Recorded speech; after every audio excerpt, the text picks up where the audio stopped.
Welcome dear students. उम्मीद करती हूँ आप सब सेहत ईमान की बेहतरीन हालत में होंगे इंशाअल्लाह। जी, तो आज की वीडियो मैं लाई हूँ ग्रेड 9 के स्टूडेंट्स के लिए। जैसे कि आपको पता है 22 का सिलेबस चेंज हुआ है, तो बहुत सारे इंस्टीट्यूट्स में बहुत सारे बच्चों को बहुत सी मुश्किलात का सामना करना पड़ रहा है रिगार्डिंग सॉल्विंग एक्सरसाइज। तो आज मैंने सोचा कि क्यों ना सॉल्व एक्सरसाइज पे एक वीडियो बनाई जाए। सब्जेक्ट है हमारा केमिस्ट्री का है यूनिट 1। ठीक है जी, यूनिट है हमारा 1, जिसमें हम एक्सरसाइज देखेंगे कि किस क्वेश्चन का आंसर कहाँ से है। ठीक है, ओके, बढ़ते हैं एक्सरसाइज की तरफ। केमिस्ट्री ग्रेड 9 न्यू सिलेबस है। यूनिट नंबर 1 के एक्सरसाइज के शॉर्ट क्वेश्चंस जैसे कि हमारे पास अपीयर हैं यहाँ पर।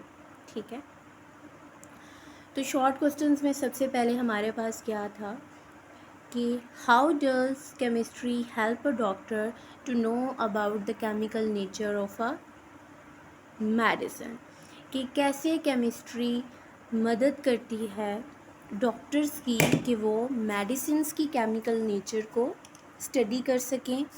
ठीक है, तो ये सारा सिलसिला कैसे होता है? The answer is chemistry helps a doctor to know about the chemical nature of a medicine by understanding the structure, the chemical nature and the composition of chemicals used in that medicine.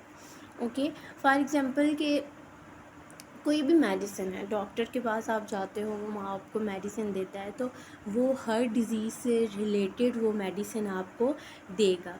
ठीक है, क्योंकि उसको पता होता है कि किस medicine में कौन से केमिकल्स इन्वॉल्व हैं। ठीक है, उसका स्ट्रक्चर, उन केमिकल्स का स्ट्रक्चर क्या है, उसकी उस मेडिसिन की केमिकल नेचर क्या है, क्योंकि उसने केमिस्ट्री की एक ब्रांच मेडिसिनल केमिस्ट्री में ये पढ़ा हुआ होता है ऑलरेडी कि किस मेडिसिन की क्या केमिकल नेचर है।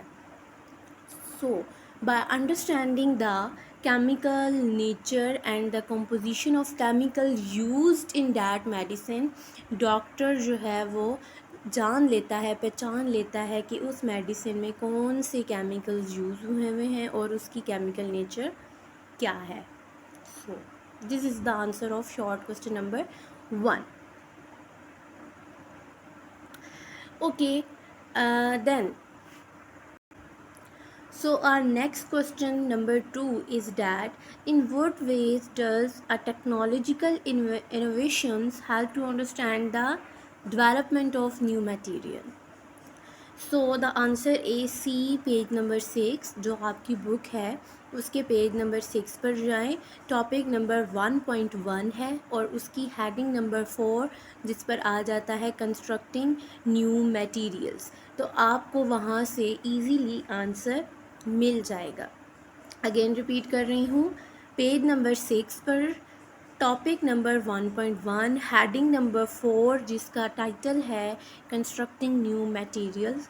तो वहाँ पे आपने वो छोटा सा जो पैराग्राफ है कंस्ट्रक्टिंग न्यू मटेरियल हेडिंग के अंदर, वो आपने इसका answer as it is put कर देना है।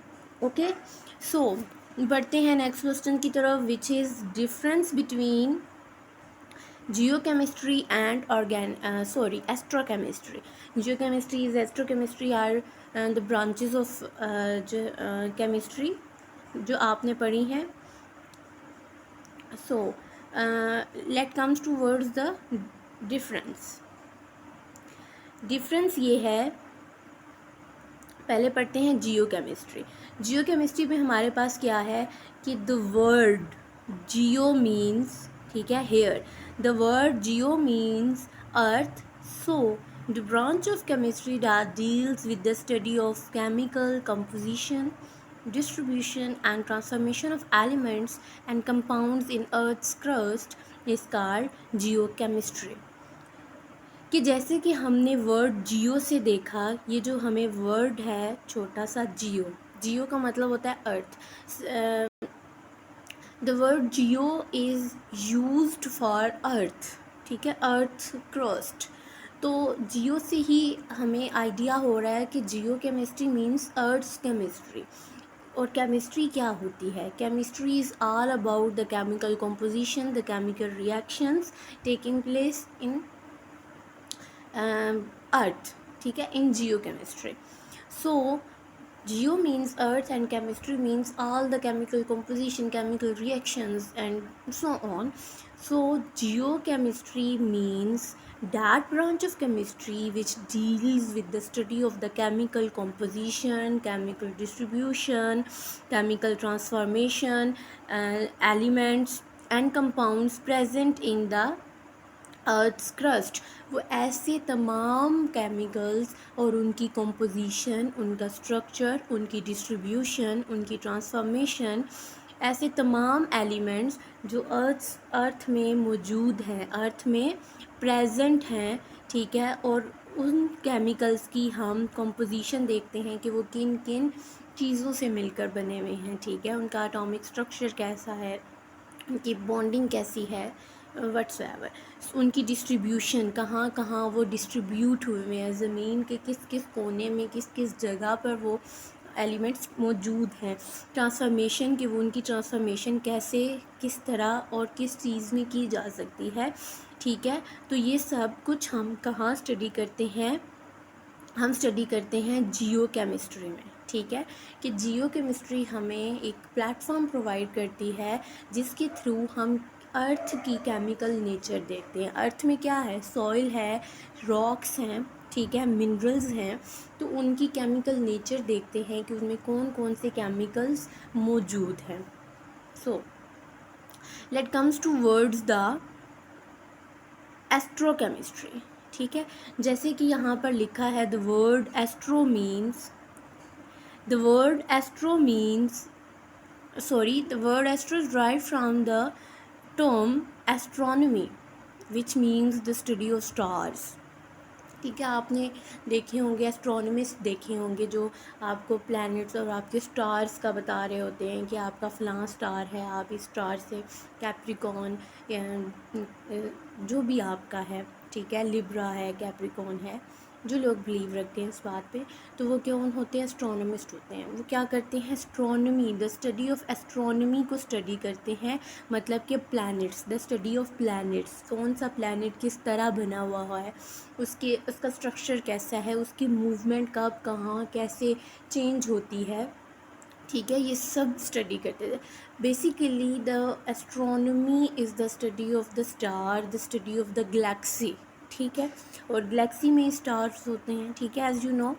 So the branch of chemistry that deals with the study of chemical processes and reactions that occur in astronomical environment is called astrochemistry. Astronomical environment क्या होता है? एस्ट्रोनॉमिकल इन्वायरमेंट, जैसे कि अभी हमने पढ़ा कि astronomy is related to the science of planet, science of stars, ठीक है।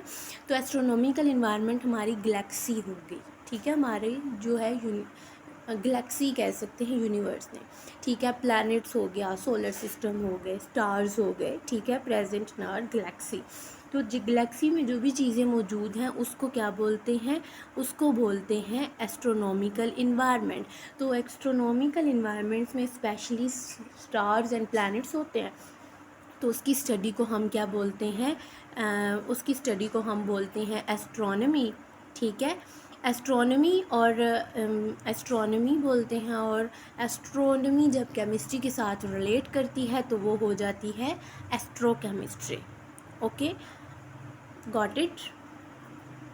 So move towards the examples, examples की तरफ मूव करते हैं हम। तो हमारे पास यहाँ पर कुछ एग्जाम्पल्स हैं, जैसे कि हमारे पास यहाँ पर जियो केमिस्ट्री की एग्जांपल है, ठीक है। जियो केमिस्ट्री के हमारे पास क्या एग्जांपल्स हैं? Rocks, minerals, soil, water, atmosphere etcetera. Earth पर क्या क्या चीज़ें मौजूद हैं? अर्थ पर ये सारी चीज़ मौजूद होती हैं। अर्थ में हमारे रॉक्स भी होती हैं, मतलब कि ज़मीन में रॉक्स भी होती हैं, soil is the major component of the earth, ठीक है। सोइल है तो सोइल में हमारे पास क्या प्रेजेंट होते हैं, मिनरल्स भी प्रेजेंट होते हैं, ठीक है। पानी भी मौजूद होता है ज़मीन पर, और एक ख़ास किस्म का एटमॉस्फेयर भी है जो मौजूद होता है ज़मीन पर, ठीक है। तो these are all the examples of geochemistry. Okay, got it. Now comes towards the examples of एस्ट्रोकेमिस्ट्री। जैसे कि हमने बोला कि astro is dive from the word astronomy which is about the study of planets, the study of stars, specially the stars, ठीक है। तो सबसे पहले एस्ट्रोनॉमिकल इन्वायरमेंट में क्या आ जाएगा, प्लैनेट्स आ जाएंगे, ठीक है। क्या आ जाएगा, प्लैनेट्स, स्टार्स आ जाएंगे। फिर हमारे पास प्लैनेट्स आ जाते हैं, ठीक है। गैलेक्सी में क्या क्या चीज़ें होती हैं, प्लैनेट्स होते हैं, ठीक है, स्टार्स होते हैं, कॉमेट्स होते हैं, मेटेराइड्स होते हैं, ठीक है, इंटरस्टेलर स्पेस होती है, गैलेक्सी है, मतलब कि वहाँ पर सारे मेटेराइड्स होते हैं, ब्लैक होल हो गया, स्टार्स हो गए, प्लैनेट्स हो गए, सारा सोलर सिस्टम हो गया। तो वो तमाम चीज़ें जो गैलेक्सी में प्रेजेंट होती हैं, ठीक है, हमारे आसमानी दुनिया जिसको बोलते हैं, ठीक है। तो उसको क्या, वो कहाँ हम स्टडी करते हैं, एस्ट्रोनॉमी में स्टडी करते हैं, ठीक है। तो these are the examples of astro means astronomy. तो ये हमारे पास दो तरह का डिफरेंस था। किन किन में हमने डिफरेंस पढ़ा, जियो केमिस्ट्री में, और कहाँ पर हमने डिफरेंस पढ़ा एस्ट्रोकेमिस्ट्री में, ठीक है। जियो केमिस्ट्री की भी हमने एग्जांपल्स देखी जो हमारे पास थी, ठीक है, ये, और हमने एस्ट्रोकेमिस्ट्री की एग्जांपल्स भी डिटेल से हमने देखी। तो ये हमारे पास एक अच्छा सा क्या था, आंसर था। Now move towards the next question which is about with the help of examples correlate the use of science, technology and engineering. कह रहे हैं कि एग्जांपल से बताएं कि साइंस, टेक्नोलॉजी और इंजीनियरिंग एक दूसरे के साथ कैसे इंटरकनेक्टेड है। तो एक दूसरे के साथ कैसे इंटरकनेक्टेड हैं, इसका आंसर है हमारे पास सी, पेज नंबर 12 पे टॉपिक नंबर है 1.5, page number 12 topic number 1.5 which is about science, technology and engineering, ठीक है। आपके पास बुक है, बुक पर आप पेज नंबर 12 ओपन करें। पेज नंबर 12 पे आपके पास होगा टॉपिक 1.5 जिसकी एक हेडिंग है जिसको बोलते हैं साइंस, टेक्नोलॉजी और इंजीनियरिंग का प्रोमिनेंट अलग अलग definitions along with their examples लिखी हुई हैं। तो और आपका एक अलग से, एक तो डेफिनेशंस हैं इन पैराग्राफ फॉर्म, और अलग से इस तरह से सर्कुलर फॉर्म्स में डिफरेंस भी आपको मिल रहा होगा, तो वो भी आप जाकर देख सकते हैं, ठीक है। Now move toward the next question which is about the, अच्छा, with the help of Venn diagram compare and contrast organic and inorganic compounds, ठीक है। ऑर्गेनिक और inorganic compound, basically organic and inorganic chemistry उन्होंने पूछा, ठीक है। Organic और inorganic chemistry में हमने क्या बताना है, ऑर्गेनिक केमिस्ट्री की हेडिंग दें, ठीक है, और inorganic just like as geo chemistry and astro chemistry जैसे हमने डिफ़ाइन किया था, ठीक है। So the branch of chemistry that deals with the study of compounds containing carbon, ऐसी ब्रांच ऑफ केमिस्ट्री जो डील करती है, जिसमें हम क्या स्टडी करते हैं, ऐसे कंपाउंड स्टडी करते हैं जिनमें क्या प्रेजेंट होता है, कार्बन प्रेजेंट होता है। वो तमाम कंपाउंड जिनमें कार्बन प्रेजेंट होता है, कार्बन मौजूद होता है, वो उसको हम कहाँ स्टडी करते हैं, ऑर्गेनिक केमिस्ट्री में हम स्टडी करते हैं, ठीक है। और यहाँ पर कुछ और भी है कि एक्सेप्ट जो है bicarbonates, carbonates and oxides and carbides, मतलब कि क्या है कि कार्बोनेट्स का में कार्बन मौजूद होता है, बाइकार्बोनेट्स में, ऑक्साइड्स, कार्बाइड्स में कार्बन मौजूद होता है, लेकिन इन सिवाय इन चार के अलावा बाकी जितने भी कार्बन कंटेनिंग कंपाउंड्स हैं उनकी स्टडी हम कहाँ करते हैं, ऑर्गेनिक केमिस्ट्री में। याद रहे कि ये जो नाम दिए गए हैं, इन कंपाउंड्स के अलावा बाकी जितने भी कंपाउंड्स हैं जिनमें कार्बन प्रेजेंट होता है उसको हम कहाँ स्टडी करते हैं, ऑर्गेनिक केमिस्ट्री में स्टडी करते हैं, ठीक है। Now move towards the inorganic chemistry, inorganic chemistry क्या है कि the branch of chemistry that deals with the study of compounds other than organic compounds is called inorganic chemistry. कि ऐसी ब्रांच ऑफ केमिस्ट्री जो उन compounds को deal करती है जिनमें कार्बन प्रेजेंट नहीं होता, मतलब कि जिनमें कार्बन कंटेनिंग कंपाउंड्स के अलावा, अदर देन मतलब कि अदर देन ऑर्गेनिक कंपाउंड्स, ऐसे कंपाउंड जो ऑर्गेनिक नहीं होते, मतलब कि जिनमें कार्बन प्रेजेंट नहीं होता, वो कहाँ हम स्टडी करते हैं, इनऑर्गेनिक कंपाउंड्स केमिस्ट्री में। ठीक है, तो ऐसे तमाम कंपाउंड जिनमें कार्बन प्रेजेंट नहीं होता वो हम कहाँ स्टडी करते हैं, इनऑर्गेनिक केमिस्ट्री में। क्योंकि जिनमें कार्बन प्रेजेंट होता है वो तो आ जाते हैं ऑर्गेनिक केमिस्ट्री में। ठीक है, तो ये आपने पॉइंट याद रखना है। ठीक है, ये हमारे पास कुछ एक डेफिनेशन हो गई थी। ठीक है, देन अगर हम यूजेस की बात करें, ऊपर एक और लाइन लिखी है, the study of carbon containing compound, उसी पॉइंट को जो है वो शो कर रहा है।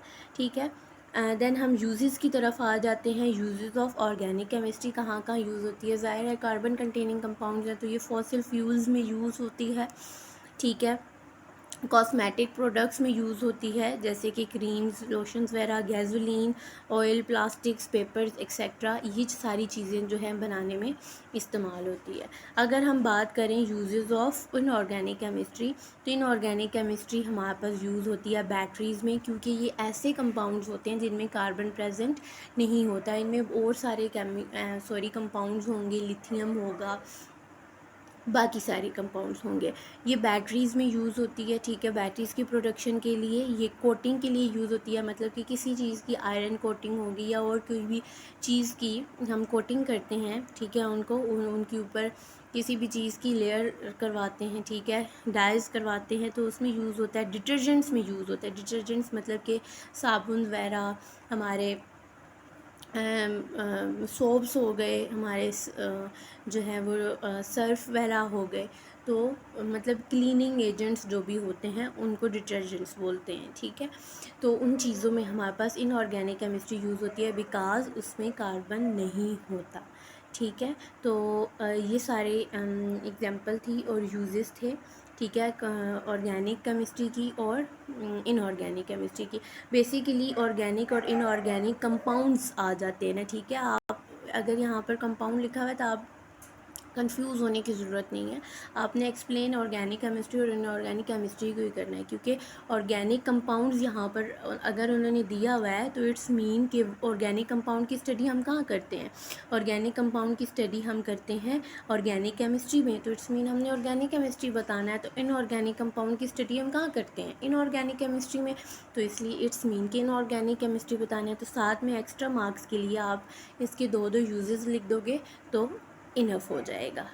ठीक है, now let's comes towards our next question which is about the okay, next question is what are the uses of nuclear chemistry। कि हमारे पास एक ब्रांच ऑफ केमिस्ट्री है विच इज़ न्यूक्लियर केमिस्ट्री, तो उसके यूजेस कौन कौन से हैं।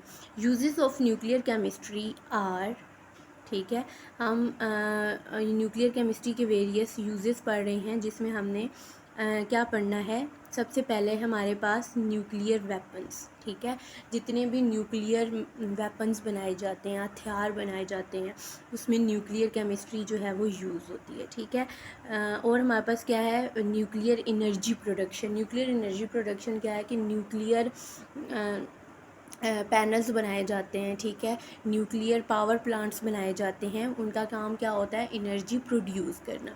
ठीक है, न्यूक्लियर मेडिसिन्स मतलब कि ऐसी मेडिसिन्स जो जिनमें न्यूक्लियर का काम, मतलब कि न्यूक्लियर केमिस्ट्री क्या थी, the study of the nuclei. ठीक है, ऑफ एटम्स।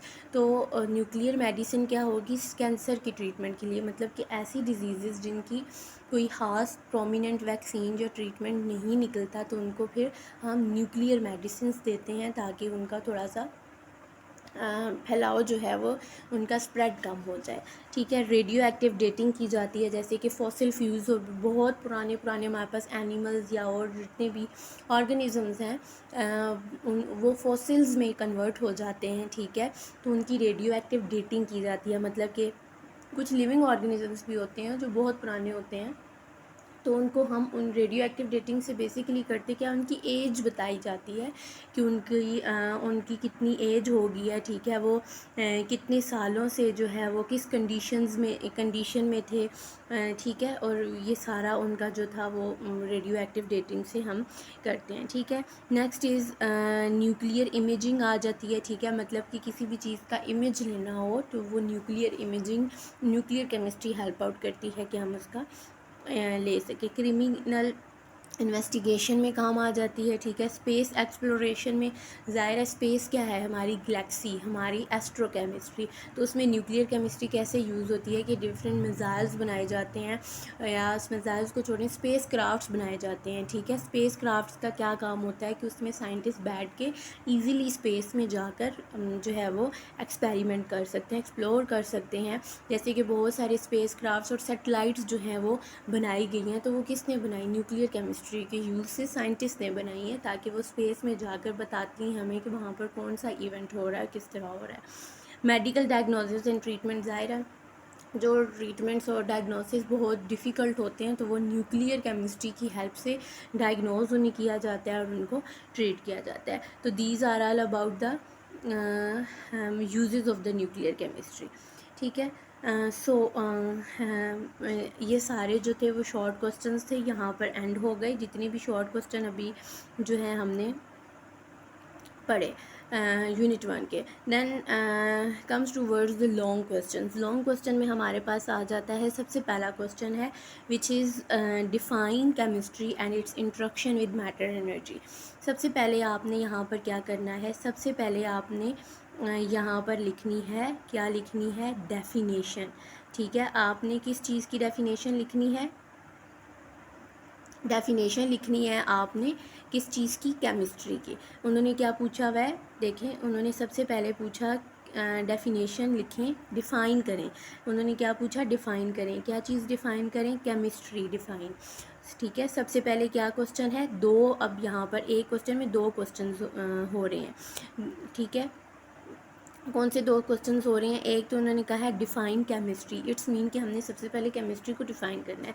सबसे पहले आपने यहाँ पर केमिस्ट्री की डेफिनेशन लिखनी है, ठीक है। देन उन्होंने पूछा है interaction with matter energy and its इंट्रक्शन।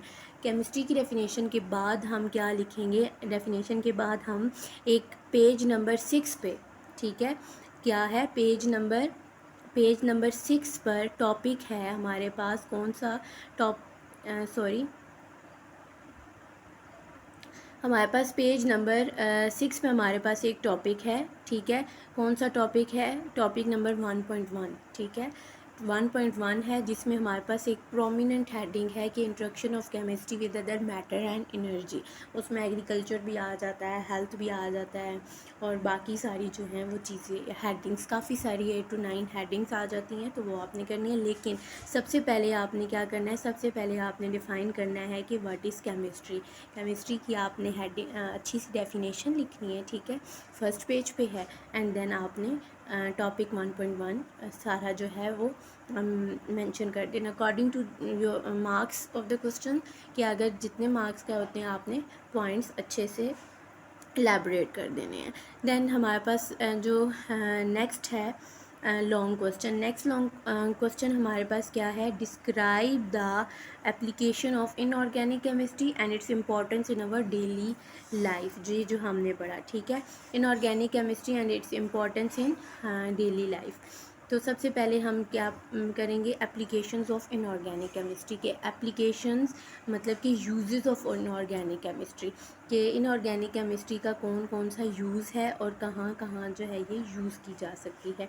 तो आंसर में सबसे पहले आपने अच्छी सी हेडिंग दे देनी है which is about inorganic chemistry applications, ठीक है। तो इसके बाद आपने क्या करना है, एप्लीकेशंस मैंने यहाँ पर ना कुछ हेडिंग्स बनाई हुई हैं इस तरह से, ठीक है, कि inorganic chemistry is used in batteries. अभी पीछे शॉर्ट क्वेश्चन में भी मैंने आपको 2-3 यूजेस लिखवाए हैं, ठीक है, इनऑर्गेनिक केमिस्ट्री की, वो भी आप मेंशन कर सकते हैं। तो यूज़ इन बैटरीज़ के बैटरीज़ में कैसे यूज़ हो सकता है, सबसे पहले आप एक्सप्लेन करेंगे व्हाट इज़ बैटरी, ठीक है, कि बैटरी क्या होती है। तो battery is a device that convert chemical energy into electrical energy, कि बैटरी एक ऐसी डिवाइस है जो क्या करती है, केमिकल एनर्जी को किस में कन्वर्ट करती है, इलेक्ट्रिकल एनर्जी में कन्वर्ट करती है। तो ये आपको जो है वो मालूम होना चाहिए, ठीक है, रिगार्डिंग बैटरी।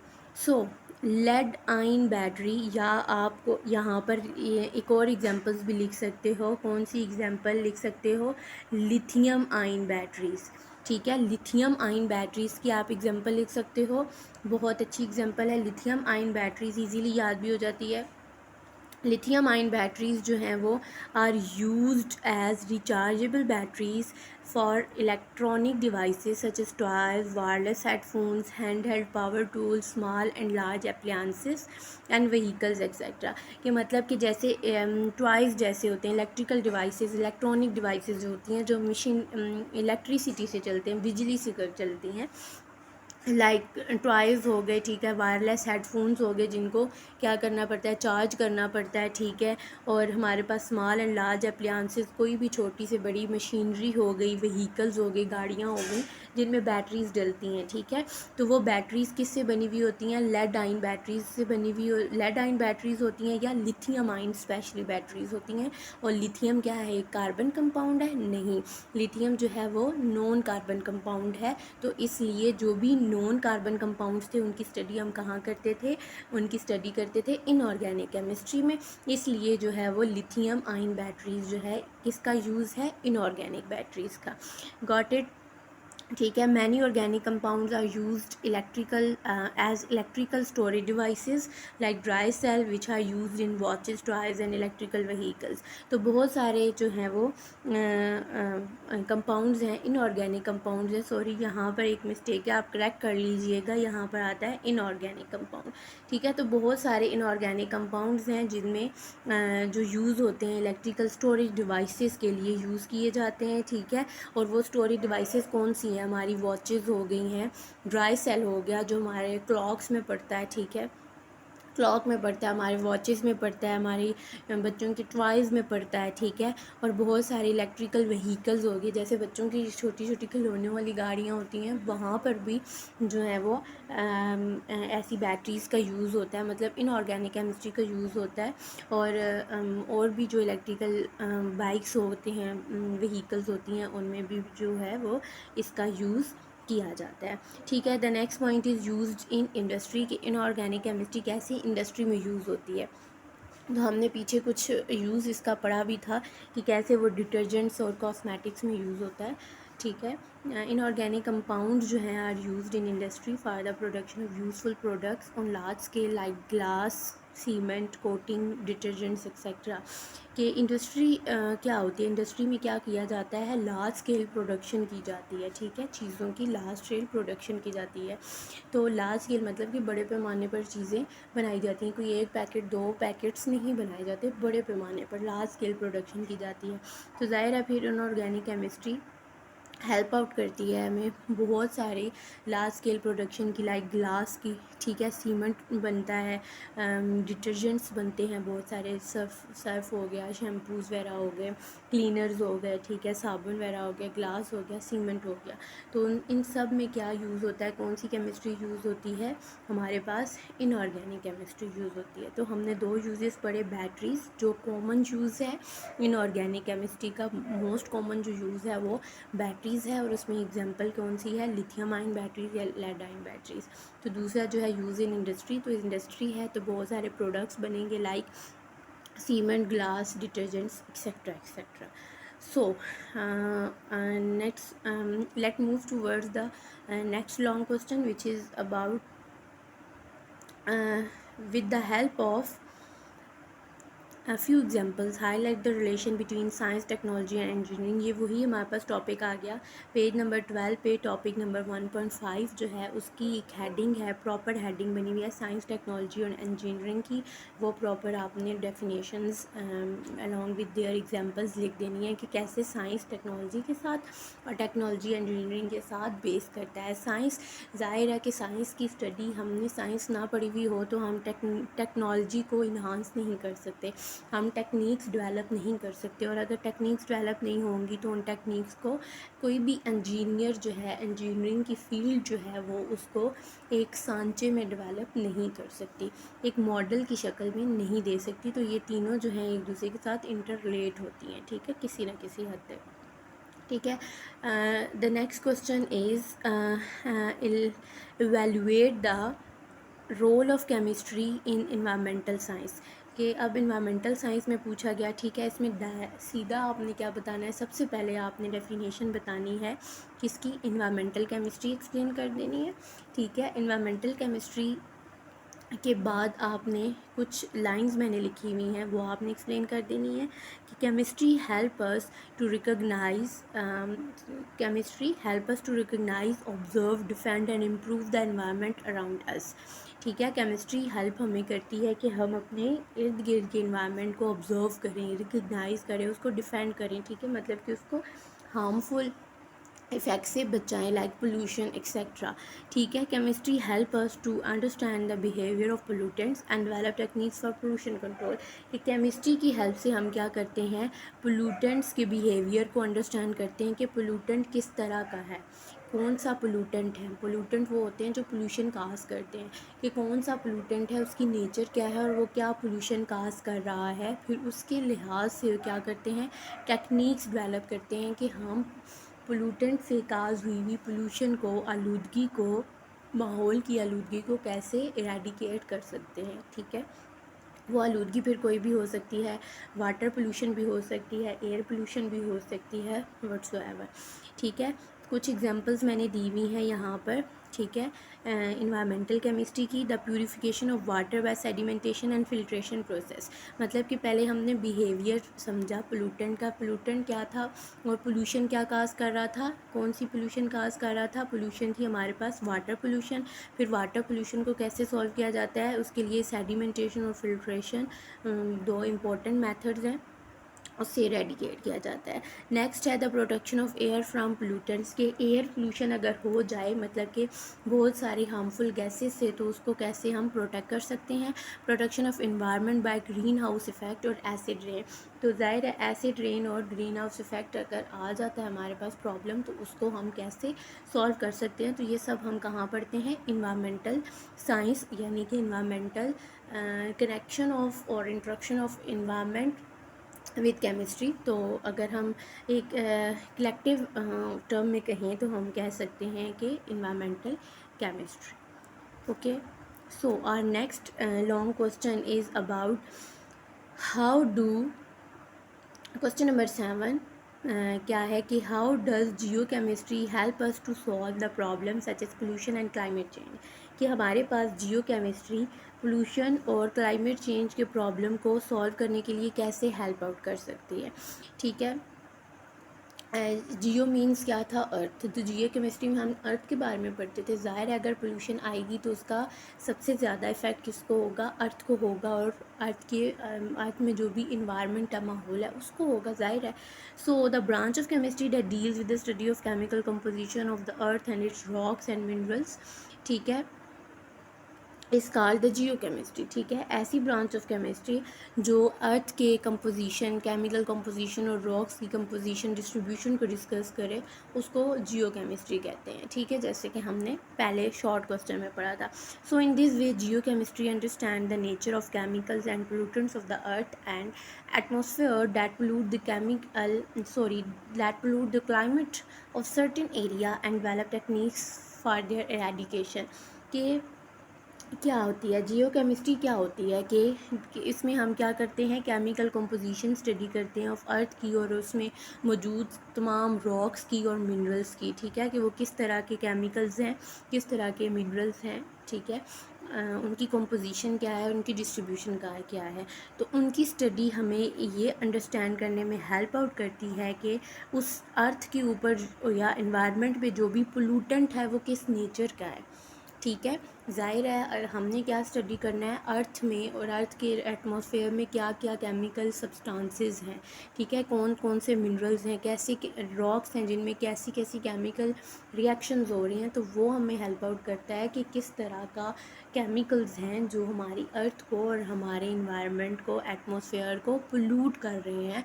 और उसको स्टडी करने के बाद हम क्या कर सकते हैं, उस सर्टेन एरिया को, सर्टेन क्लाइमेट को जो पोल्यूट हुआ हुआ है, सर्टेन एरिया का क्लाइमेट जो है वो हम उसकी पोल्यूशन को कंट्रोल कर सकते हैं by studying the chemical composition of that pollutants. वो जो केमिकल्स जो पोल्यूट कर रहे हैं अर्थ को और हमारे एटमॉस्फेयर को, उसको हम किसमें, जियो केमिस्ट्री में स्टडी करके डिफरेंट टेक्निक्स डेवलप कर सकते हैं। और उन टेक्निक्स को डेवलप करके क्या कर सकते हैं, जो भी पोल्यूशन हुई है उसको एरेडिकेट कर सकते हैं। ठीक है, क्योंकि ये हमें जियो केमिस्ट्री बताती है कि अर्थ में जो भी केमिकल कंपोजिशन है, केमिकल रिएक्शंस हो रहे हैं, वो कैसे हो रहे हैं, किस तरह हो रहे हैं। ठीक है, और अगर कोई पोल्यूटेंट है तो किस तरह का पोल्यूटेंट है, तो उसको फिर हम एरेडिकेट कर सकते हैं। सो दिस इज़ योर आंसर। ठीक है, ये मैंने एक ब्रीफ सा शॉर्ट सा आंसर लिख दिया है। ठीक है, इसमें आप जियो केमिस्ट्री की चाहें तो सबसे ऊपर जो है जियो केमिस्ट्री की डेफिनेशन भी दे सकते हैं। देन वैसे मैंने यहाँ पर छोटी सी डेफिनेशन लिखी हुई है। ठीक है, यहाँ पर सबसे पहले जो है वो ये फर्स्ट लाइन जो थी वो इसकी डेफिनेशन ही थी, तो आप वो भी लिख सकते हैं और डिटेल में जो डेफिनेशन है वो भी लिख सकते हैं। ठीक है, according to your marks. The last question is question number 8। How is organic chemistry applied in medicine, biochemistry and industrial chemistry और इंडस्ट्रियल साइंस। कि ऑर्गेनिक केमिस्ट्री को, मतलब कि ऐसी केमिस्ट्री, क्या ऑर्गेनिक केमिस्ट्री क्या होती है, the study of organic compounds. ठीक है, तो ऐसी कंपाउंड्स को या ऑर्गेनिक केमिस्ट्री को हम मेडिसिन्स में, बायोकेमिस्ट्री में और इंडस्ट्रियल साइंस में कैसे यूज़ कर सकते हैं। ठीक है, सबसे पहले मैंने यहाँ पर एक्सप्लेन किया हुआ है कि इसको ऑर्गेनिक केमिस्ट्री की डेफिनेशन को, कि deals with the compounds containing carbon and carbon is commonly used in medicine, biochemistry and industrial processes में यूज़ होता है। तो आप भी सबसे पहले क्या कर सकते हैं, सबसे पहले डेफिनेशन लिख सकते हैं, जैसे कि मैंने डेफिनेशन लिखी ऑर्गेनिक केमिस्ट्री की। ठीक है, देन आप नीचे लिख सकते हो क्या, कि organic chemistry are used in the production of pharmaceutical products and are used as medicines like the salicylic acid। कि मतलब कि जैसे salicylic acid है, ठीक है, ये ऑर्गेनिक कंपाउंड से मिलकर बना है, तो वो यूज़ होता है कि इसमें मेडिसिन की प्रोडक्शन में। तो हम ऑर्गेनिक केमिस्ट्री को प्रोडक्शन ऑफ फार्मास्यूटिकल प्रोडक्ट्स यानी कि मेडिसिन की प्रोडक्शन के लिए यूज़ कर सकते हैं, ये यूज़फुल होता है। Urea, ammonia, phosphate, ammonium and nitrate are all used as fertiliser. ये क्या है, फर्टिलाइज़र्स हैं। और फर्टिलाइज़र्स क्या होते हैं, फर्टिलाइज़र्स की प्रोडक्शन कहाँ पर होती है, फर्टिलाइज़र्स की लार्ज स्केल प्रोडक्शन होती है इंडस्ट्रियल लेवल पर। ठीक है, तो ये हमारे पास क्या आ गए, इंडस्ट्रियल साइंस आ गई ना, कि कैसे इंडस्ट्रियल साइंस रिलेट कर रही है ऑर्गेनिक केमिस्ट्री के साथ। ठीक है, सो आगे हमारे पास आ गया बायोकेमिस्ट्री। बायोकेमिस्ट्री बेसिकली क्या होता है कि ऐसे मेथड्स और टेक्निक्स यूज़ किए जाते हैं, ठीक है, जिसकी मदद से हम डिफरेंट प्रोडक्ट्स बनाते हैं। ठीक है, वो प्रोडक्ट्स कुछ भी हो सकते हैं। तो ऑर्गेनिक केमिस्ट्री क्या हमें करती है, organic chemistry are used in manufacturing of dyes, cosmetics, detergents and also use for artificial ripening of fruits like acetylene. ठीक है, कि मतलब आर्टिफिशियल राइपनिंग, फ्रूट्स को पकाने के लिए जो आर्टिफिशियली उनको पकाया जाता है, तो वो एसिटाइलिन एक जो है वो हमारे पास क्या है, ऑर्गेनिक सब्सटेंस है, उसको यूज़ करके हम फ्रूट्स को राइप करते हैं, पकाते हैं। ठीक है, इसके अलावा जो है हमने शॉर्ट क्वेश्चन में भी इसकी एग्जांपल्स पढ़ी थी कि कैसे ऑर्गेनिक केमिस्ट्री हमारे पास डाइस की प्रोडक्शन के लिए यूज़ हो सकता है। ठीक है, फॉर प्रोडक्शन ऑफ डाइस हम कैसे ऑर्गेनिक केमिस्ट्री को यूज़ कर सकते हैं। ठीक है, तो ये हमारे पास कुछ जो है यूजेस थे कि हम ऑर्गेनिक केमिस्ट्री को मेडिसिन में भी यूज़ कर सकते हैं, इंडस्ट्री में भी यूज़ कर सकते हैं और इसमें प्रोडक्शन ऑफ डाइज़ या हम आर्टिफिशियल राइपनिंग ऑफ फ्रूट्स के लिए भी यूज़ कर सकते हैं बेसिकली। ठीक है, तो this is all about the exercise of unit 1। Hope so कि आपको इसमें से कुछ हेल्प मिल गई होगी इंशाल्लाह।